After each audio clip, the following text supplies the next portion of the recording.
देखो last time हमने 15.2 exercise की थी, आज हम 15.3 एक्सरसाइज स्टार्ट करते हैं। इसमें देखो हमारे पास है क्या, हम इसमें स्टडी करेंगे अबाउट इंडिपेंडेंट इवेंट्स। इंडिपेंडेंट नाम से ही पता चल रहा है कि ऐसे इवेंट जो एक दूसरे पे डिपेंड ना करें। फर्स्ट एक्सरसाइज में हमने किए थे कंडीशनल प्रोबेबिलिटी, जिसमें एक इवेंट दूसरे इवेंट पे डिपेंड कर रहा था। तभी हमने किसी दूसरे इवेंट के होने की प्रोबेबिलिटी बताई थी जब कोई पहला इवेंट कोई परफॉर्म हो चुका था, यानी कि वो कैसे इवेंट थे, डिपेंडेंट थे। ठीक है। सेकंड हमने किया कि जब दो इवेंट्स क्या थे, एक साथ परफॉर्म हो रहे थे। ठीक है, तो वो भी अपने आप में क्या थे, डिपेंडेंट थे।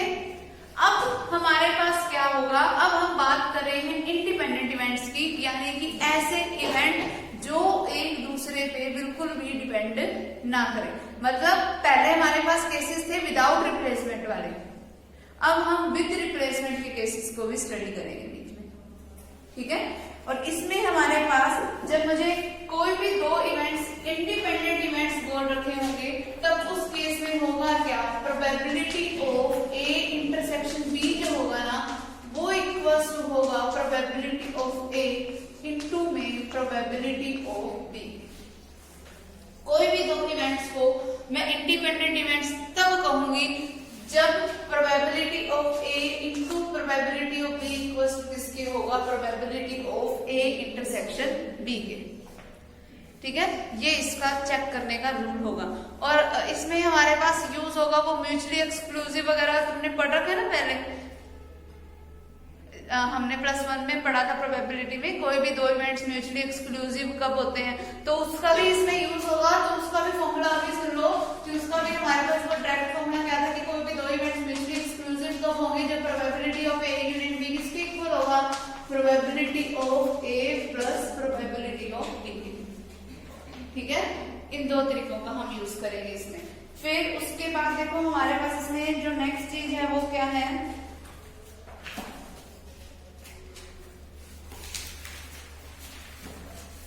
देखो अब इसमें हमारे पास अगर हमारे पास कोई दो से ज्यादा इवेंट्स हो ना, ये तो हमारे पास दो इवेंट्स के लिए हो गया। अगर हमारे पास कोई n नंबर ऑफ इवेंट्स को मुझे इंडिपेंडेंट बताना हो, तो इट मींस ऐसा होगा कि probability of A1 intersection A2 intersection A3 up to चलता जाएगा इंटरसेक्शन AN तक। n नंबर ऑफ इवेंट्स का जो इंटरसेक्शन होगा वो इक्वल्स टू किसकी होगा, probability of A1 into probability of A2 up to चलता जाएगा इनटू में प्रोबेबिलिटी ऑफ AN। ठीक है, सिर्फ हम इन दो टाइप्स के फॉर्मूलों का इसमें यूज करेंगे।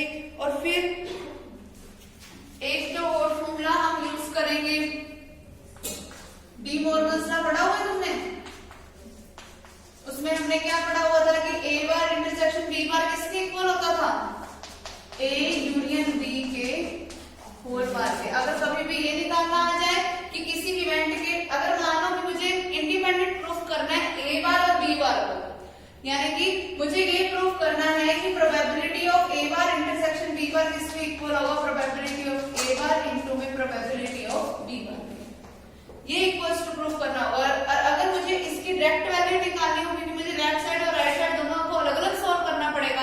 प्रोबेबिलिटी ऑफ A बार और प्रोबेबिलिटी ऑफ B बार तो तुम्हें सीधा पता चल जाएगा using probability of A and probability of B, लेकिन ये पता करना डिफिकल्ट हो जाएगा। और मैं ये पता कैसे करूंगी, यूजिंग डी मॉर्गन्स लॉ, कि A बार अगर इंटरसेक्शन मुझे B बार की प्रोबेबिलिटी निकालनी है तो वो किसके इक्वल होगी, probability of D Morgan's law क्या कहता था कि A बार इंटरसेक्शन B बार किसके इक्वल था, A यूनियन B के होल बार के, जिसका मतलब क्या हुआ, 1 minus probability of A union B। और probability of A union B निकालने का तरीका क्या होता है, probability of A plus probability of B minus probability of A intersection B। ठीक है, वहां से जो वैल्यू आएगी उसको मैं यहाँ पे पुट करूंगी, वो वैल्यू मेरे पास किसकी बन जाएगी, probability of A bar intersection B बार। ठीक है, सेम उसी तरीके से अगर मुझे किसी समय ये चाहिए हो या मुझे ये दे रखा हो A बार यूनियन B बार, तब मैं उसको यूजिंग डी मॉर्गन्स लॉ क्या लिखूंगी, A इंटरसेक्शन B का होल बार। ठीक है, जब यहाँ यूनियन है तो यहाँ इंटरसेक्शन, जब यहाँ इंटरसेक्शन है तो यहाँ पर यूनियन। ठीक है, और इसको सॉल्व करने का तरीका 1 minus probability of A intersection B। Clear है, अगली बात समझ इन तरीके फॉर्मूला का मैं यूज करूंगी इसमें। फिर इसमें हमारे पास और देखो कुछ और इम्पोर्टेंट रिजल्ट दे रखे हैं। If A and B are two independent events then A and B bar are also independent, कि अगर कभी भी ए और बी दोनों इंडिपेंडेंट इवेंट्स हैं तो ए और बी बार वो दोनों भी क्या होंगे, इंडिपेंडेंट होंगे। मतलब ए का इंटरसेक्शन बी बार के साथ अगर मैं लूं तो वो हमेशा इक्वल टू होगा probability of A into probability of B bar के, ठीक है। वो अपने आप में हमेशा क्या रहेंगे, इंडिपेंडेंट। फिर उसके बाद सेम उसी तरीके से ए बार एंड बी जो होगा वो भी अपने आप में क्या होंगे, हमेशा इंडिपेंडेंट होंगे। वैसे तो हम इसको प्रूफ करके भी बताएंगे, लेकिन ये कुछ डायरेक्ट रिजल्ट भी है फॉर अगर 1 मार्क्स में हमारे पास क्वेश्चन हो, 1 मार्क में हमारे पास क्वेश्चन होगा तो तुम्हें सिर्फ ये ध्यान रखना है कि अगर ए और बी दोनों इंडिपेंडेंट है तो ए एंड बी बार भी इंडिपेंडेंट होंगे, ए बार एंड बी भी इंडिपेंडेंट होंगे और ए बार एंड बी बार भी क्या होंगे, इंडिपेंडेंट होंगे। एक बार एक को करते गए, फिर अगले वाले में दोनों को ही बार लगा दिया, ठीक है। अगर 1 मार्क में क्वेश्चन होगा तो तुम डायरेक्ट रिजल्ट का यूज करोगे। अगर ज्यादा मार्क्स का क्वेश्चन है तो तुम उसके लिए क्या करोगे, जो हमारे पास सम दे रखा होगा उसको तुम्हें प्रॉपरली सॉल्व करके भी बताना पड़ेगा कि इंडिपेंडेंट है कैसे, ठीक है। समझ आई बात? वरना हम डायरेक्ट 1 नंबर के सम के लिए हम डायरेक्ट रिजल्ट भी यूज कर सकते हैं इसी को। फिर देखो probability of occurrence of at least one of our independent events. ये चीज मैंने तुम्हें पिछली एक्सरसाइज में हमने एक सम किया था कि अगर हमें कभी एटलीस्ट 1 टाइप का हमें कुछ चाहिए था तो हमने 1 में से 0 वाले को माइनस कर दिया था।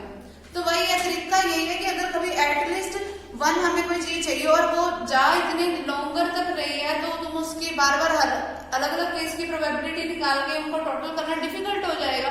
तो बेटर है कि 1 में से उन कम केसेस को हम क्या कर दें, माइनस, बचते हुए केसेस को हम क्या करेंगे, माइनस कर देंगे ताकि हमारे पास डायरेक्ट वही प्रोबेबिलिटी आ जाएगी, ठीक है। रूल्स हमारे पास बिल्कुल वही सारे सेम है, ठीक है। अब इसकी एक्सरसाइज की अगर हम सम करें तो देखो क्या आएगा। फर्स्ट सम हमारे पास, if A and B are two events such that probability of A मुझे दे रखी है 1/4, प्रोबेबिलिटी ऑफ बी मुझे दे रखी है 1/3, ठीक है। ए यूनियन बी मुझे दे रखा है 1/2 के इक्वल। मुझे शो करना है कि ए और बी दोनों क्या है, इंडिपेंडेंट। अगर ए और बी को मुझे इंडिपेंडेंट प्रूफ करना है मतलब मुझे ये प्रूफ करना है कि ए इंटरसेक्शन बी किसके इक्वल हो, probability of A into probability of B के, ये इक्वल टू आना चाहिए, ये प्रूफ करना है मुझे। तो पहले मुझे लेफ्ट साइड के लिए मुझे probability of A intersection B निकालनी पड़ेगी। वो मेरे पास कैसे निकलेगी, इंटरसेक्शन बी निकालने का तरीका क्या होता है कि ए यूनियन बी में से माइनस किसको कर दो, प्रोबेबिलिटी ऑफ ए को भी और प्रोबेबिलिटी ऑफ बी को। ये कैसे हुआ, क्योंकि हमने ये फॉर्मूला पढ़ा हुआ है ना, that probability of A union B किसके इक्वल होता है, probability of A plus probability of B minus probability of A intersection B. अगर ये चीज मुझे निकालनी है इसको इस तरफ ले दो और ए यूनियन बी को हम इस तरफ आके क्या ले लेंगे, माइनस। यहाँ पे ये माइनस का है और ये प्लस का है, ठीक है। अब ए यूनियन बी की मेरे पास डायरेक्ट वैल्यू क्या है, 1/2, तो ये क्या हो गया, माइनस का 1/2 प्लस में क्या है प्रोबेबिलिटी ऑफ ए जो कि क्या है 1/4 प्लस 1/3।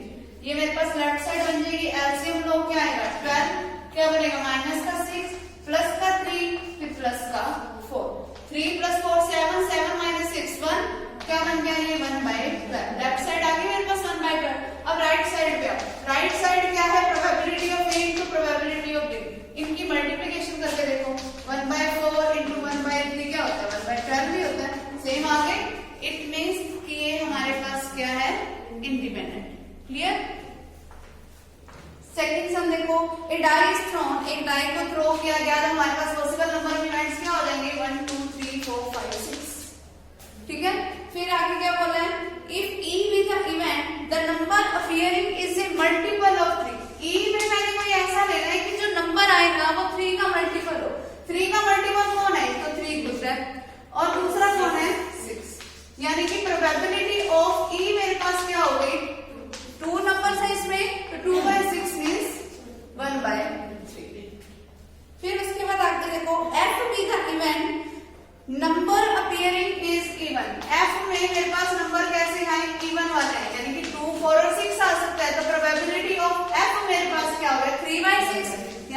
1/2। और अगर मैं इनके इंटरसेक्शन की बात करूं, इनके इंटरसेक्शन में क्या है, सिर्फ 6 है, ठीक है, तो उसकी प्रोबेबिलिटी क्या हो गई, 1/6, ठीक है। अब मुझे क्या प्रूफ करना है, then find whether E and F are independent. अब मुझे इनको इंडिपेंडेंट प्रूफ करना है। E इंटरसेक्शन F मुझे पता है, और प्रोबेबिलिटी ऑफ E की F के साथ मल्टीप्लाई करा के देखो, 1/3 की 1/2 के साथ मल्टीप्लाई कराओगे वो भी क्या आएगा, 1/6, तो हो गए ना सेम, इंडिपेंडेंट हो गए, ठीक है। अगला देखो third, 3 coins are tossed simultaneously, 3 coins को हमने एक साथ टॉस किया है। फिर E हमने कोई इवेंट लिया है, E हमारे पास कैसा इवेंट है वो देखो, 3 heads और 3 tails। E में अपने पास क्या होना चाहिए, या तो 3 heads हो या फिर 3 tails हो, यानी कि HHH tail tail tail। तो प्रोबेबिलिटी ऑफ E मेरे पास क्या हो गई, 2 जब अपन 3 coins को टॉस करते हैं टोटल नंबर ऑफ केसेस कितने बनते हैं, 8, तो 2/8 मींस क्या हो गई, 1/4। आगे बात समझ। फिर अब देखो अगला क्या बोला है, F ऐसा इवेंट है जिसमें मेरे पास एटलीस्ट 2 हेड हो, कम से कम 2 हेड, ज्यादा चाहे जितने मर्जी। 2 हेड का केस कौन कौन से है, तो बोलते हैं HHT, HTH, THH, और एटलीस्ट 2 है, ज्यादा जितने मर्जी हो सकते हैं, ज्यादा क्या हो सकते हैं कि 3 के आ जाए हेड, ठीक है। तो प्रोबेबिलिटी ऑफ F क्या हो जाएगी, हमारे पास 4 इवेंट्स हैं, 4/8 मींस 1/2। फिर हमारे पास G क्या है वो देखो, at most 2 heads of the, G हमारे पास क्या है, एटमोस्ट 2 हेड्स। G हमने ना ज्यादा से ज्यादा 2 हेड, ज्यादा से ज्यादा 2 हेड्स आ सकते हैं, कम चाहे जितने मर्जी, कम चाहे 0 ही आ जाए, ठीक है। तो इसमें G में हमारे पास क्या आ सकता है, एक तो आ गया तीनों जगह टेल का केस, ज्यादा से ज्यादा 2 हेड आ सकते हैं। अब 0 हेड का केस ले लिया, अब मैं 1 हेड का केस ले लेती हूँ। 1 हेड के केस के लिए मेरे पास क्या आएगा, TTH, THT, ठीक है, फिर HTT।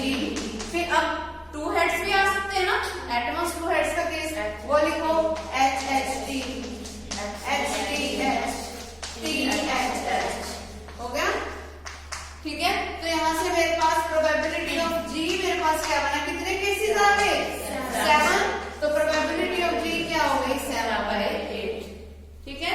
फिर अब देखो आगे क्या होगा, ऑफ द पेयर्स, पेयर्स कौन कौन से हैं, एक पेयर है EF का, दूसरा पेयर है EG का, तीसरा पेयर है मेरे पास FG का। इन तीनों पेयर्स में determine which are dependent and which are independent, मुझे बताना है कि कौन से इंडिपेंडेंट है और कौन से डिपेंडेंट है। इंडिपेंडेंट वो होंगे जिसमें probability of intersection of 2 events equals to आ जाए probability of multiplication of both events, ठीक है। अब देखो अगर मुझे E इंटरसेक्शन F को डिपेंडेंट इंडिपेंडेंट चेक करना है तो मुझे E इंटरसेक्शन F की जरूरत है पहले इसके लिए। तो सबसे पहले हम E इंटरसेक्शन F का इवेंट बना लें। अगर E हमारे पास ये है, F हमारे पास ये है, तो E इंटरसेक्शन F में क्या आया कॉमन, HHH का केस, ठीक है। इसका मतलब इसकी प्रोबेबिलिटी क्या हो गई, 1/8। अब चेक करके देख लो कि क्या probability of E intersection F जो है वो इक्वल्स टू है probability of E into probability of F के। अगर इक्वल टू आ गई तो इंडिपेंडेंट, ना है तो डिपेंडेंट। लेफ्ट साइड पे चलो, E इंटरसेक्शन F, उसकी प्रोबेबिलिटी है मेरे पास 1/8। अब राइट साइड पे आओ, वो क्या है, probability of E into probability of F। Probability of E कितनी है, 1/4 इनटू प्रोबेबिलिटी ऑफ F कितनी है, 1/2। तो क्या बन गया, 1/8 इक्वल आ गए, इट मींस कि ये क्या है, इंडिपेंडेंट। सेम उसी तरीके से EG का भी और FG का भी निकालेंगे, ठीक है, क्लियर।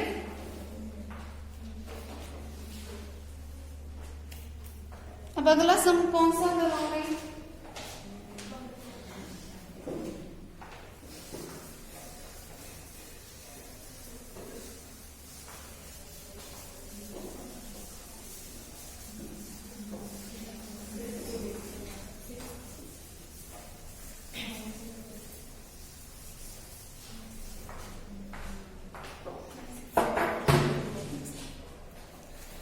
देखो 6 sum, for 2 events A and B given that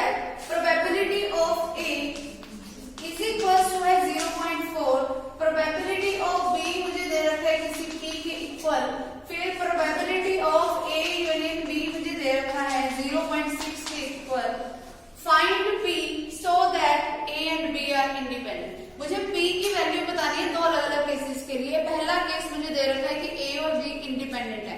अगर ए और बी इंडिपेंडेंट है, इट मींस कि probability of A intersection B किसके इक्वल है, probability of A into probability of B की, और तब मुझे निकालनी किसकी वैल्यू है, बी की। ठीक है, अब प्रोबेबिलिटी ऑफ ए पता है मुझे, बी पता है, ए यूनियन बी पता है, लेकिन ए इंटरसेक्शन बी नहीं पता।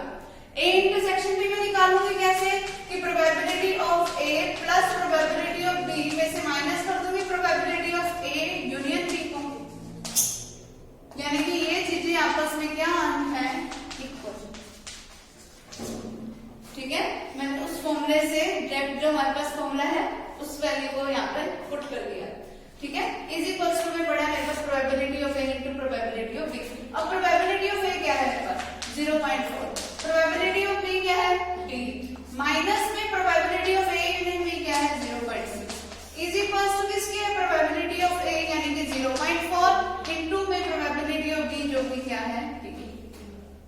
ठीक है, अब पी वाला एक तरफ कर लो, 0.4 भी कम वाला है, इसको इस तरफ ले जाओ, माइनस हो गया, इधर आएगा तो इज इक्वल्स टू 0.6 उधर गया तो प्लस का हो गया, 0.4 उधर गया तो माइनस। क्या बन गया देखो, 1 में से 0.4 को माइनस करोगे क्या बनेगा 0.6 भी, इज इक्वल्स टू 0.6 में से 0.4 को माइनस करोगे तो 0.2, तो मेरे पास p क्या बन गया 0.2 डिवाइडेड बाय 0.6, सॉल्व करोगे क्या आएगा 1/3, तो p की वैल्यू मेरे पास क्या आ गई 1/3। आगे बात समझ। फिर अगला पॉइंट मुझे बताना है कि p की वैल्यू को फाइंड आउट करो जब a और b दोनों क्या है म्यूचुअली एक्सक्लूसिव। अभी मैंने तुम्हें बताया म्यूचुअली एक्सक्लूसिव का केस क्या होता है कि probability of a union b किसके इक्वल होता है, उसमें probability of a plus probability of b के। अब a यूनियन b की वैल्यू क्या है 0.6 is equal to probability of a कितनी है 0.4 प्लस प्रोबेबिलिटी ऑफ b कितनी है p। 0.4 इधर आके माइनस का हो गया, क्या रह जाएगा 0.2 इज इक्वल टू p, तो यहाँ से p की वैल्यू क्या आ गई 0.2। आगे बात समझ, ये इसका रिजल्ट है। अगला सम बोलोगे, देखो 7 सम देखो पहले, for two events A and B corresponding to a random experiment are independent, कि A और B कोई दो इवेंट्स हैं जो कि अपने आप में क्या है इंडिपेंडेंट हैं, इट मींस की probability of A intersection B equals to है probability of A into probability of B, जो चीज गिवन है वही है। फिर अब मुझे प्रूफ करके बताना है that probability of A by B जो होगा वो प्रोबेबिलिटी ऑफ A के इक्वल है। अब देखो ये प्रूफ करना है मुझे कि probability of A by B जो है वो प्रोबेबिलिटी ऑफ A के इक्वल है। तुमने कंडीशनल प्रोबेबिलिटी का फॉर्मूला पढ़ रखा है कि probability of A by B किसके इक्वल होता है, probability of A intersection B divided by में प्रोबेबिलिटी ऑफ B के।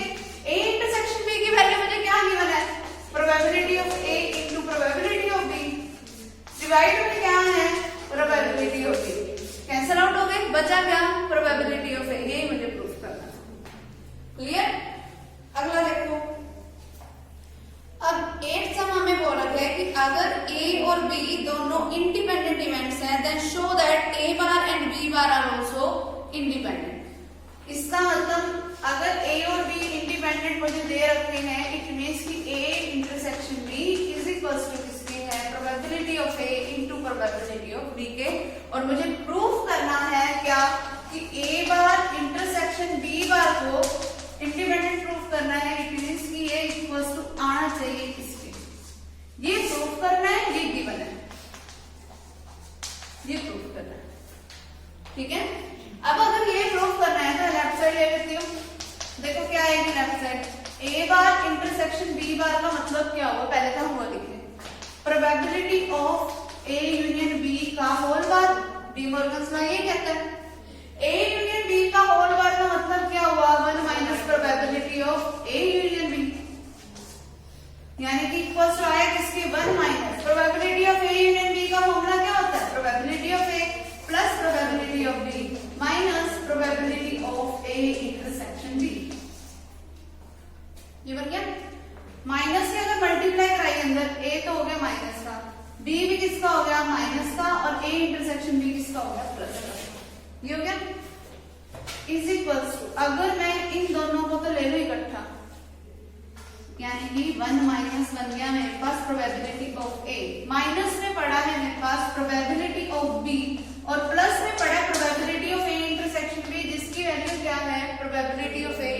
Probability of B. तो वो वैल्यू मैंने यहाँ पर पुट कर दी। हो गया? क्या बन गया ये 1 minus probability of A minus में इसमें से कॉमन क्या आ रहा है probability of B. Probability of B अगर मैंने कॉमन ले लिया अंदर क्या बच गया यहाँ पे 1 माइनस आएगा। देखो क्योंकि मैंने माइनस कॉमन ले लिया प्लस का था तो अंदर क्या कॉमन रहेगा माइनस। तो यहाँ पर अब क्या आएगा प्रोबेबिलिटी ऑफ ए। देखो एक पेयर मेरे पास probability of 1 minus probability of A, यहाँ पर भी क्या है 1 माइनस प्रोबेबिलिटी ऑफ ए। दोनों चीजें कॉमन आ रही है। ये क्या लिख सकती हूँ मैं 1 minus probability of A into में क्या है 1 माइनस प्रोबेबिलिटी ऑफ बी। ठीक है? अब 1 माइनस प्रोबेबिलिटी ऑफ ए का मतलब क्या है probability of A bar into में प्रोबेबिलिटी ऑफ बी बार। यही मुझे प्रूव करना था कि ए बार इंटरसेक्शन बी बार किसके इक्वल आए probability of A bar intersection probability of B bar. हो गए इंडिपेंडेंट? क्लियर है? अगला देखो 9th सम। 3 cards are drawn from a well shuffled pack of cards one after the other with replacement। With replacement का case है, इसका मतलब कि पहले मैंने कार्ड बाहर निकाल लिया तो मैंने वापस भी बीच में डाल दिया। ठीक है? फिर what is the probability that all the 3 cards are spade। कि तीनों कार्ड स्पेड क्यों? तो पहला कार्ड स्पेड का है तो प्रोबेबिलिटी क्या होगी 13/52। दूसरा कार्ड फिर स्पेड का है और विद रिप्लेसमेंट का केस है तो 13 के 13 कार्ड ही पड़े हैं और 52 के 52 पड़े हैं। तीसरा कार्ड फिर से मुझे स्पेड का चाहिए, ये होगी इसकी प्रोबेबिलिटी। आगे बात समझ? इसको सिंपली अब सोल्व करना है। क्लियर? फिर first 2 cards are queen and third card is black S.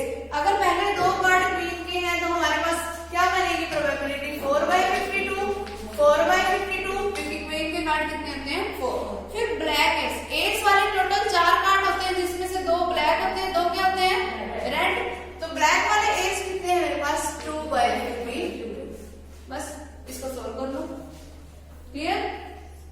फिर एक card is drawn from a well shuffled pack, the card is replaced and the pack is reshuffled. कि हमने इसको पैक को क्या कर दिया फिर से रीशफल कर दिया। फिर अनदर कार्ड हमने ड्रॉ किया है उसमें से। फिर what is the probability that both the cards are of the same suit. पहला केस मुझे बताने कि दोनों कार्ड किसके हो सेम सूट के हो। देखो अपन ने 2 कार्ड बाहर निकाले। पहला कार्ड पर कोई भी किसी भी सूट का निकाल सकते हैं। पहले कार्ड के लिए मेरे पास कोई कंडीशन नहीं है ना। पहला कार्ड तो मैं 52 के 52 में से कोई भी निकाल सकती हूँ। तो पहले कार्ड के लिए मेरे पास चॉइसेस कितनी है टोटल 52 की 52 ही है। ठीक है? किसी भी सूट का निकाल सकती हूँ। लेकिन सेकंड कार्ड जब मैं बाहर निकालने लगी तो मैंने किया क्या कि अगर मान लो कि जब मैंने कार्ड बाहर निकाला कि बस स्पेड का कार्ड बाहर निकला था तो सेकंड कार्ड निकालने के लिए मेरे पास अब कंडीशन हो गई कि मुझे सेम सूट का ही कार्ड बाहर निकालना है। मतलब सेकंड कार्ड मेरे पास अब स्पेड का ही होना चाहिए। अगर पहले क्लब का निकलता तो मुझे सेकंड कार्ड भी क्लब का ही निकालना पड़ता। आगे बात समझ? अब मेरे पास कंडीशन हो गई कि जो सेकंड कार्ड के लिए मेरे पास चॉइस है वो अब कितनी रह गई सिर्फ 13। तो इनटू में क्या आ जाएगा 13/52। आगे बात समझिए कैसे हुआ? देखो फर्स्ट कार्ड के लिए मेरे पास कोई कंडीशन नहीं थी, मैं कोई भी कार्ड बाहर निकाल सकती थी। लेकिन सेकंड कार्ड के लिए मेरे पास कंडीशन हो गई कि जो मैंने पहले नंबर पे कार्ड निकाला था उसी सूट का मेरे पास दूसरा कार्ड होना चाहिए। सूट मेरे पास 4 तरीके के होते हैं तो 13 के एक हमारे पास पेयर बनते गए। ठीक है? तो अगर फर्स्ट नंबर पे मेरे पास मैंने स्पेड का कार्ड बाहर निकाला हो तो सेकंड पे भी मेरे को स्पेड का ही निकालना पड़ेगा। स्पेड वाले फिर कार्ड कितने हो गए 13, तो 13/52। आगे बात समझ? फिर अगला देखो इसमें क्या है हमारे पास second both the cards are king. कि अगर दोनों किंग के कार्ड हो तो 4/52 इंटू 4/52 सिंपल है। ठीक है? फिर फर्स्ट कार्ड अगर स्पेड का और सेकंड कार्ड अगर रेड ग्रीन हो। अगर फर्स्ट कार्ड स्पेड का है तो 13/52, अगर सेकंड कार्ड रेड कलर की ग्रीन है इट मींस 2/52। सिंपल। ठीक है? अब 11th सम देखो। इन 2 successive throws of a pair of dice determine probability of getting a total of 8 in each time। दोनों बार में अपने पास क्या आना चाहिए टोटल ऑफ 8 आना चाहिए। 8 का टोटल कब आता है वो देखो पहले 1 वाली लाइन में कहीं पर भी हमारे पास टोटल 8 नहीं मिलता। 2 वाली में मुझे मिल जाता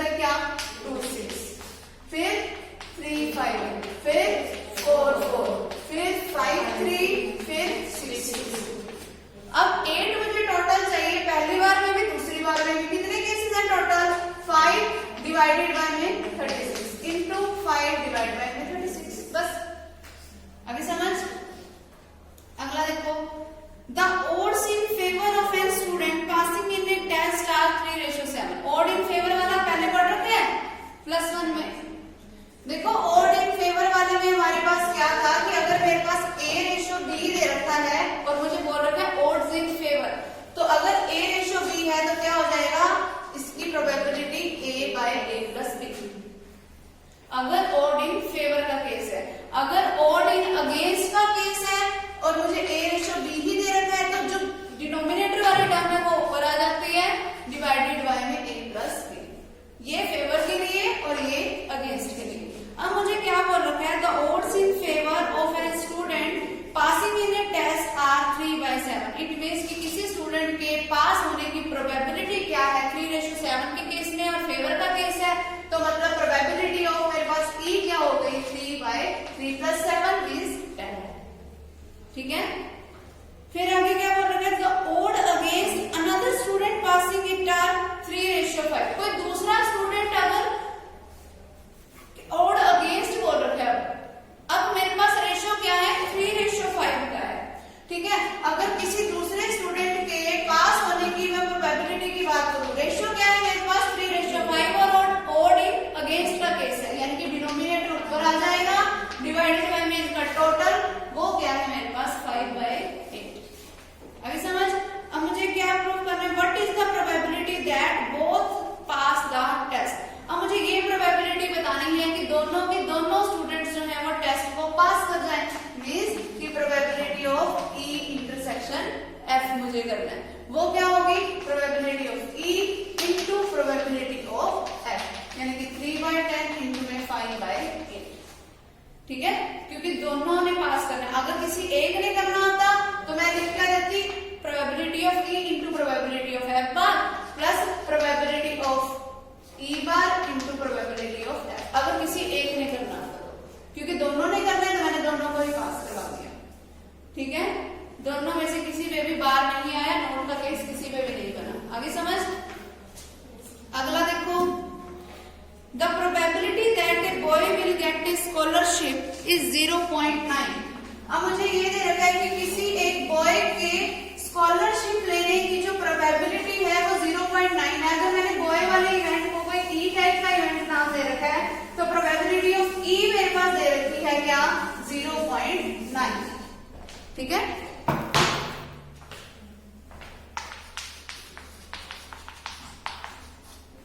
ठीक है, फिर उसके बाद आपको मुझे क्या बोल रखा है, and a girl will get the scholarship is 0.8। और किसी एक गर्ल की प्रोबेबिलिटी लेने की प्रोबेबिलिटी क्या है 0.8। अब देखो अब नेक्स्ट क्या है, what is the probability that at least one of them will get the scholarship. अब मुझे अब एटलीस्ट वन ऑफ देम बोल रखा है कि कम से कम एक को तो मिले, ज्यादा चाहे दोनों को ही मिल जाए। अब इसमें हमारे पास केस कौन से आ सकते हैं, एटलीस्ट वन। अगर मुझे वन के लिए बताना है तो क्या हो गया, अगर मान लो कि बॉय को मिल गई और गर्ल को ना मिली, एक केस तो ये हो गया। दूसरा केस क्या हो गया कि बॉय को नहीं मिलेगी और गर्ल को मिलेगी। एटलीस्ट वन का केस मैंने लिख दिया। अब ज्यादा से ज्यादा क्या हो सकता है कि दोनों को मिल जाए, तो दोनों के लिए क्या आएगा, probability of E into probability of F। E bar F बार निकाल लोगे, जब E बार निकालना है तो 1 में से 0.9 को माइनस करोगे 0.1 आएगा। जब F बार निकालना है तो 1 में से 0.8 को माइनस करोगे 0.2 आ जाएगा।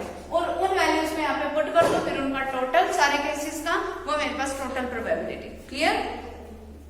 अगला देखो, एक can solve 90% of the problem given in the book and B can solve 70%।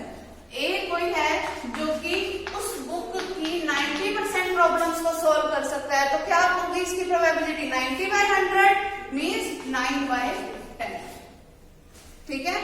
फिर B जो है वो उस बुक की 70% प्रॉब्लम्स को सॉल्व कर सकता है, 70/100 मींस 7/10। फिर what is the probability that at least one of them will solve the problem selected at random from the book। कम से कम एक जना तो सॉल्व कर ही ले। फिर वही same case, probability of A into probability of B बार, कि A ने मान लो सॉल्व कर एटलीस्ट 1 का केस दे रखा है। फिर ए ने सॉल्व नहीं की लेकिन बी ने कर दी, आगे समझ। फिर ऐसा भी तो हो सकता है कि दोनों ही सॉल्व कर लें। फिर प्लस में क्या आ गया, probability of A into probability of B, आगे समझ। अब ए बार और बी बार निकाल के यहाँ पर सिंपली वैल्यूज पुट कर दिए। अगला देखो, find the chance of getting a 5 और 6 at least once in 4 throws of a die, कि अगर देखो किसी डाई को थ्रो करना है और 5 या 6 आना चाहिए, 5 और 6 आने की प्रोबेबिलिटी क्या होगी हमारे पास 2/6, 5 या 6 ही आना चाहिए, इसके अलावा तो कुछ आ ही नहीं सकता। 5 और 6 आने की प्रोबेबिलिटी 2/6 यानी कि 1/4। फिर अब देखो हमें क्या बोल रखा है, find the chance at least once का केस। एटलीस्ट क्या है, वंस का केस है, कम से कम एक बार तो ये प्रोबेबिलिटी वर्क करे 4 बार में से।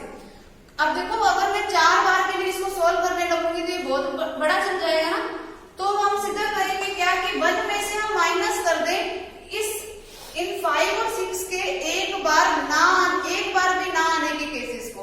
अगर 5 और 6 एक बार भी नहीं आया यानी कि चारों बार में हमारे पास कैसा केस चला, ई बार वाला, जिसका मतलब क्या हुआ 2/3। तो अगर फर्स्ट वाले में भी 2/3, सेकंड वाले में भी 2/3, थर्ड वाले में भी 2/3 एंड फिर फोर्थ वाले में भी 2/3, 0 वाला केस ले लिया मैंने, ठीक है। और उसको 1 में से मैं क्या कर रही हूँ माइनस, अगर इसको सिंपली सोल्व करना है वो एटलीस्ट 1 का केस बन जाएगा हमारे पास, ठीक है। फिर अगला, Ramesh appears for an interview for 2 posts A and B, for which selection is independent. The probability of his selection for post A is 1/6 and for post B is 1/7. Find the probability he is selected for at least one of the post. कम से कम किसी एक post के लिए selected हो ही जाए, ज्यादा चाहे वो जितने के लिए मर्जी हो सकता है। सेम ऐसा केस